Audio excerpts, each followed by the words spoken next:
Leap year কি, আর এই leap year কেনই বা হয়? লিপিয়ারে ফেব্রুয়ারি মাস কেন 29 দিনের হয় এবং বাকি বছরে ফেব্রুয়ারি মাস কেন মাত্র 28 দিনের হয়? যাদের লিপিয়ার ডেতে জন্ম হয় তারা কি 4 বছর পর পর তাদের বার্থডে সেলিব্রেট করে? আর এই ফেব্রুয়ারি মাসে বাকি মাসগুলোর মতো কখনোই কি 30 দিন হয় না? এই লিপিয়ারের কনসেপ্ট আসলে আসলো কোথা থেকে? যখন লিপিয়ার ছিল না তখন কি কি সমস্যা হতো? 1800 সালের ফেব্রুয়ারি মাসে এমন কি বা ঘটেছিল যার কারণে ফেব্রুয়ারি মাসে একটা দিন এক্সট্রা অ্যাড করার পরিবর্তে উল্টো 10 দিন বাদ দেওয়া হলো? এই সব কিছুর অ্যান্সার জানবো আজকের এই ভিডিওতে। তাই আর দেরি না করে চলুন একসাথে ভিডিও শেষ করি। আমি জুয়েল আর আপনারা দেখছেন documentary of Jewel. So let's গো।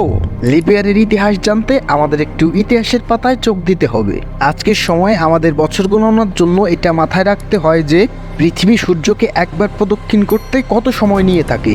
যেমনটা আমরা কোথাও না কোথাও পড়েছি, সূর্যকে একবার প্রদক্ষিণ করতে পৃথিবীর 365 দিন 5 ঘন্টা 48 মিনিট 46 সেকেন্ড সময় প্রয়োজন হয়। কিন্তু আমরা এখনকার সময়ে যে ক্যালেন্ডার ব্যবহার করে থাকি সেটি গ্রিগোরিয়ান ক্যালেন্ডার, যা আমাদের এই এক্সট্রা 5 ঘন্টা 48 মিনিট 46 সেকেন্ড সময়কে পরবর্তী বছরগুলোতে ট্রান্সফার করে দেয়, যাতে 4 বছর পর পর এই জমে থাকা সময় 24 ঘন্টা বা একদিনের সময় হয়ে যায়, মানে একটা পুরো এক্সট্রা দিন হয়ে যায়। কিন্তু আগেরকার সময়ে এমনটা ছিল না। যদি গ্রিগোরিয়ান ক্যালেন্ডারের কথা বলি তাহলে এটার মূল জুলিয়াস সিজার দ্বারা বানানো ক্যালেন্ডার ছিল।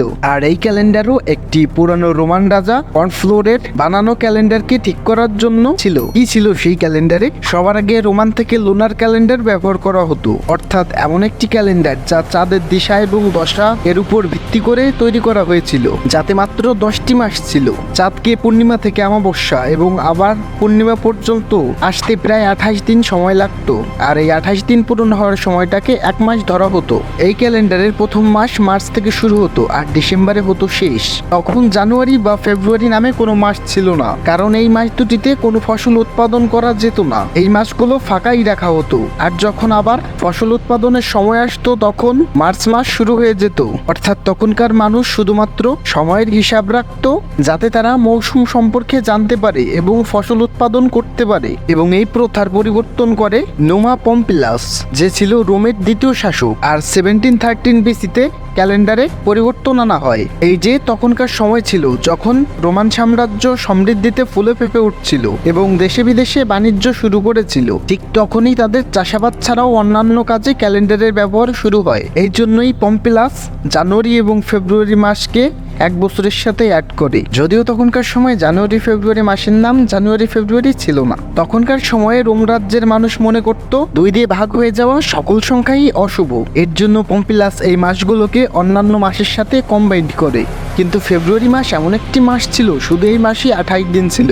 আর বাকি মাসগুলোতে কোনো মাসে 27 দিন, কোনো মাসে 29 দিন, কোনো মাসে 31 দিন। পম্পিলাসের ক্যালেন্ডারে মাত্র 355 দিন ছিল। এর জন্য ফেব্রুয়ারি মাসকে 28 দিনই রাখা হয়। যেহেতু এই ক্যালেন্ডারও পারফেক্ট ছিল না, রোমান রাজ্যের মানুষের সমস্যা বাড়তেই থাকে। তখন এই প্রবলেম সলভ করার জন্যই একটি লিপ মান্থ অ্যাড করা হয়, যার কারণে ফেব্রুয়ারির শেষে 20 থেকে 22 দিন এক্সট্রা অ্যাড হয়ে যেত, যার কারণে পুরো মাস 50 দিন বা তার থেকেও বেশি হয়ে যেত। একটি বছরেও কখনো 365 দিন, আবার কখনো 367 দিন, আবার কখনো 378 দিন হয়ে যেত। এর কারণ এক্সট্রা কত দিন অ্যাড করা হবে এর ডিসিশন একটা নির্দিষ্ট কমিটি দ্বারা নেওয়া হতো, যেই কমিটিতে আলাদা আলাদা বিচারধারার লোকজন থাকতো। আর তার সাথে এমন কিছু রাজনেতাও থাকতো যারা চাইতো বছর অনেক বড় হোক, যাতে তারা বেশি দিন শাসন কার্য পরিচালনা করতে পারে। আবার কিছু লোক চাইতো যাতে বছর তাড়াতাড়ি শেষ হয়, যাতে তাদের বিরোধী রাজনেতারা তাড়াতাড়ি ক্ষমতা ছাড়তে বাধ্য হয়। অবাক হওয়ার মতো কিছু নেই, কারণ রোম রাজ্য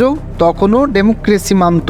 যাই হোক, রাজনেতাদের লোভের কারণে এই সিস্টেমও বেশি দিন স্থায়ী হয়নি। এর প্রায় 650 বছর পর জুলিয়াস সিজার এই ক্যালেন্ডার বন্ধ করে দেয় আর নতুন এক ক্যালেন্ডার বানানোর জন্য তার সহকারীদের নিয়োগ দেয়। জুলিয়াস সিজারের ক্যালেন্ডারে আমাদের এখনকার আধুনিক ক্যালেন্ডারের এক ঝলক পাওয়া যায়। জুলিও ক্যালেন্ডারের মাসগুলোকে এমনভাবে ভাগ করে যা আমাদের আধুনিক ক্যালেন্ডার এখনো পর্যন্ত বিদ্যমান। আর মার্চের জায়গায় জানুয়ারি থেকে মাস শুরু হওয়ার সিদ্ধান্ত জুলিয়াস সিজারের ছিল।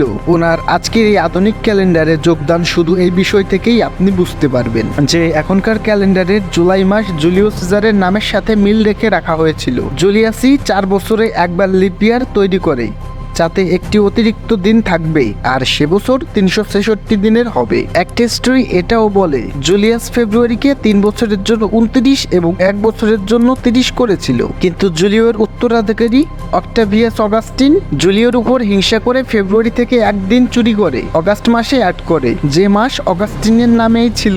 এই জন্যই জুলাই আর অগাস্ট মাস 31 দিনের হয়, কারণ অগাস্টিন তখন দেখাতে চাইতো সে জুলিওর থেকে বেশি শক্তিশালী। এই স্টোরির কোনো সত্যতা তো এখনো জানা যায়নি, তবে এই স্টোরি অনেকটাই সত্যি বলে তো মনে হয়। যদি আপনি ভিডিওর এই পর্যন্ত এসে থাকেন তাহলে লম্বা একটা শ্বাস নিন, কারণ গল্প এখন অন্যদিকে মোড় নেবে।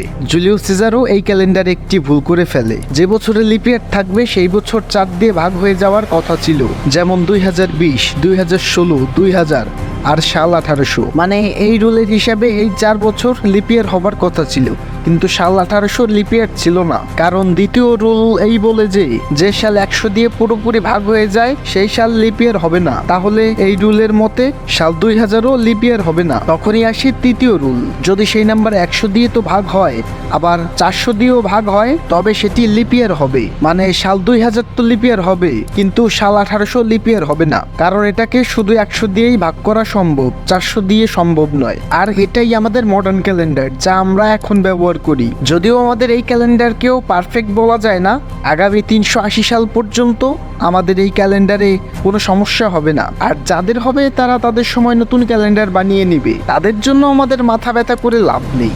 পৃথিবীতে এখনো এমন কিছু দেশ আছে যারা এখনো এই ক্যালেন্ডার মানে না, যেমন নেপাল, আফগানিস্তান, তারা তাদের নিজস্ব ক্যালেন্ডার ব্যবহার করে। জুলিয়াস সিজারের মতে যাদের লিভ ডেতে জন্ম অর্থাৎ ফেব্রুয়ারি 29 তারিখে জন্ম তাদের অনেক স্পেশাল মনে করা হয়। আপনার জন্ম যদি ফেব্রুয়ারি 29 হয় তাহলে আমাদের অবশ্যই জানাবেন, অথবা আপনার পরিচিত কোনো পার্সন যদি লিভ ডে বেবি হয় তার সাথে আজকের ভিডিওটি শেয়ার করতে পারে, কারণ এই ইন্টারেস্টিং স্টোরিটা তারও জানা দরকার। আই হোপ আজকের ভিডিও আপনাদের ভালো লেগেছে। যদি ভিডিও ভালো লাগে ভিডিওতে একটি লাইক দিয়ে আমাদের ইন্সপায়ার করতে পারে।